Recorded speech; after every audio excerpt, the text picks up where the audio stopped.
அதை இழக்க தயாராக இல்லாத காங்கிரஸ் அந்த வழக்கை திரும்ப பெறுங்கள் என்று ஐயா கருணாநிதி அவர்களுக்கு அழுத்தம் கொடுத்ததால் ஆட்சியை கலைச்சு விடுவார்களோ என்ற அச்சத்தில் வழக்கை திரும்ப பெற்றார்.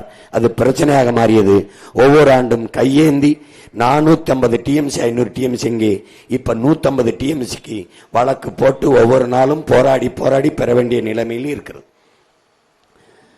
950 மில்லிமீட்டர் நமக்கு ஆண்டு ஒன்றுக்கு மழை, 4500 டிஎம்சி கிட்ட மழை தண்ணீர் நமக்கு கிடைக்கிறது. அந்த நீரிலே 1500 டிஎம்சியை தான் நான் பயன்படுத்துகிறோம். மீதியை கடலிலே கலக்க விடுகிறோம். உங்கள் பிள்ளைகள் நாங்கள் ஆட்சிக்கு வரும்போது தண்ணீரின் தேவையில் தன்னிறைவு என்ற திட்டத்தை கொண்டு வந்து நீரின்றி அமையாத உலக இந்த நீர்வள பெருக்கம் என்ற திட்டத்தை கொண்டு வந்து கடலிலே கலக்கிற அந்த 1500 டிஎம்சி போக மீதி 2500 டிஎம்சிக்கு மேலே கடலிலே கலக்கிறது. அதிலே 500 டிஎம்சியை நாங்கள் சேமித்தாலே போதும்.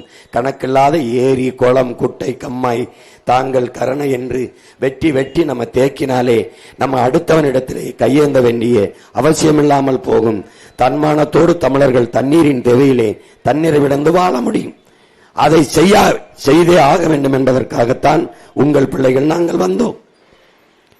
வேளாண்மையை கைவிட்ட நாடுகள் எல்லாம் பிச்சை எடுக்கிறது.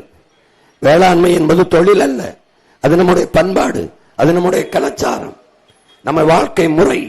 ஆதியில் இருந்து நாம் செய்தது அதுதான். நம்ம வாழ்க்கையோடு பின்னி பிணைந்த ஒன்று. அந்த வேளாண்மையை கைவிட்டு விட்டு நம் மக்கள் உழைப்பிலிருந்து வெளியேறிவிட்டார்கள்.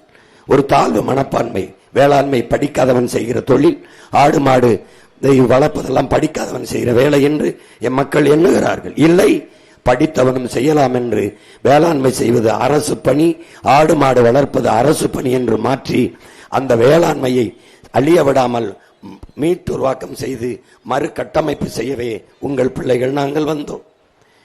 ஒவ்வொன்றாக இந்த நிலத்தில் இருக்கிற இந்த கொடிய ஆட்சி முறையை மாற்றி ஒரு தூய நல்ல ஆட்சியை, தமிழர் அறம் சார்ந்த ஆட்சியை இந்த மண்ணில் நிறுவ வேண்டும் என்பதற்காகவே உங்கள் பிள்ளைகள் நாங்கள் வந்தோம்.